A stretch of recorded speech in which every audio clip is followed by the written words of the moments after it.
हाँ जी सर, अगर हमारे पास F X is equal to दिया हुआ है F1 F2 F3 G1 G2 G3 H1 H2 H3, तो F डैश एक्स हमारे पास आता है F1 dash F2 dash F3 dash G1 G2 G3 H1 H2 H3 और plus F1 F2 F3 G1 dash G2 dash G3 dash H1 H2 H3 और plus आता है F1 F2 F3 G1 G2 G3 और H1 dash H2 dash H3 dash. और F dash x हमारे पास, या फिर हम लोग चाहें तो कॉलम वाइज भी कर सकते हैं, तो F1 dash G1 dash H1 dash F2 G2 H2 F3 G3 H3 और plus F1 G1 H1 F2 dash G2 dash H2 dash F3 G3 H3 और plus F1 G1 H1 F2 G2 H2 और F3 dash G3 dash H3 dash।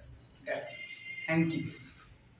तो यही आपका ये मतलब, या तो आप तो रो वाइज एक बार में एक रो को करें और बाकी दो रो को कांस्टेंट रखें, ऐसे करके 3 टर्म, या फिर आप चाहें तो आप बेसिकली कॉलम वाइज भी आप कर सकते हैं।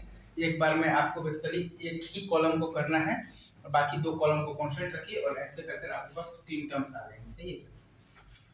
तो डिफरेंशिएशन ऑफ दी तो डिटरमिनेंट्स में यही कॉन्सेप्ट है।